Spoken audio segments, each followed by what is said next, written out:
People wake up in the morning, they begin to think about their problems. Those problems are circuits of memories in the brain.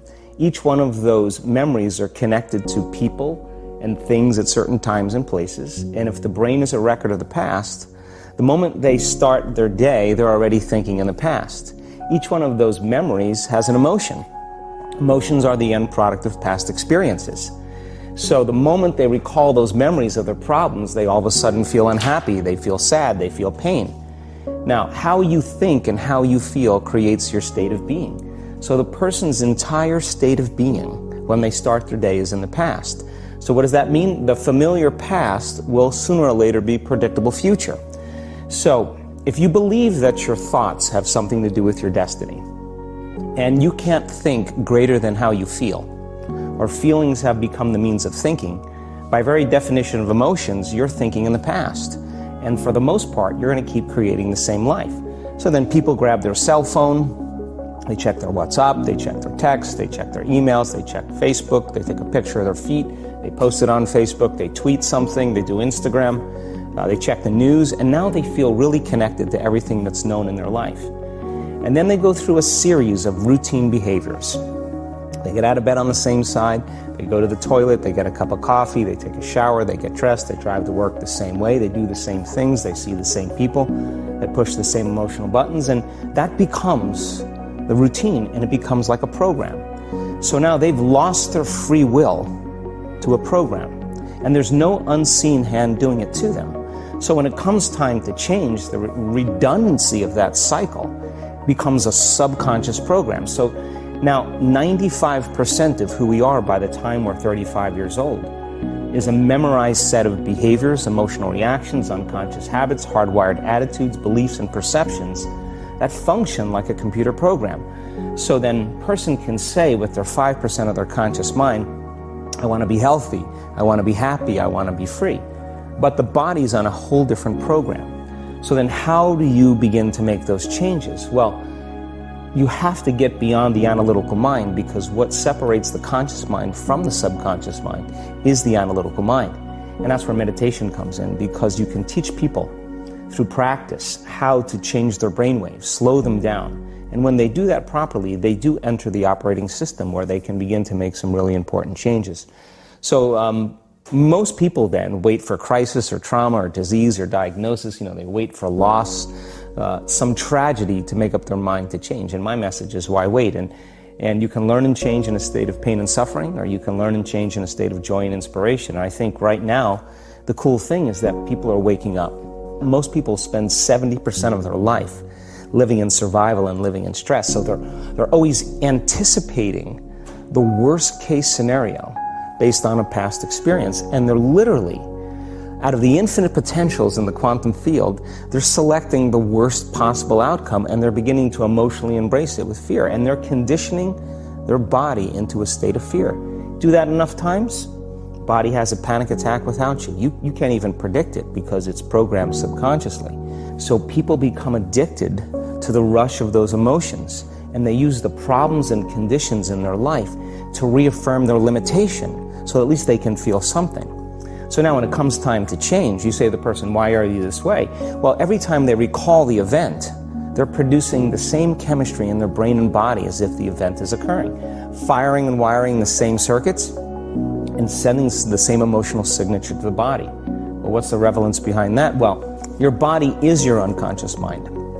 In a sense, if you're sitting down and you start thinking about some future worst case scenario that you're conjuring up in your mind, and you begin to feel the emotion of that event, your body doesn't know the difference between the event that's taking place in your world, outer world, and what you're creating by emotion or thought alone. So most people then, they're constantly reaffirming their emotional states.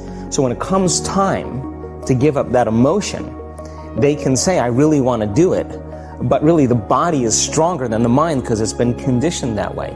So the servant now has become the master. And the person all of a sudden, once they step into that unknown, they'd rather feel guilt and suffering because at least they can predict it. Being in the unknown is a scary place for most people because the unknown is uncertain. And people say to me, well, I can't predict my future. I'm in the unknown, and I always say the best way to predict your future is to create it. Not from the known, but from the unknown. What thoughts do you want to fire and wire in your brain? What behaviors do you want to demonstrate in one day? The act of rehearsing them mentally, closing your eyes, and rehearsing the action. Rehearsing the reaction of what you want, or the action? The action of what you want. By closing your eyes and mentally rehearsing some action. If you're truly present, the brain does not know the difference between what you're imaging and what you're experiencing in 3D world. So then you begin to install the neurological hardware in your brain to look like the event has already occurred. Now, your brain is no longer a record of the past. Now it's a map to the future. And if you keep doing it, priming it that way, the hardware becomes a software program. And who knows, you just may start acting like a happy person. And then I think the hardest part is to teach our body emotionally what the future will feel like ahead of the actual experience. So what does that mean? You can't wait for your success to feel empowered. You can't wait for your wealth to feel abundant.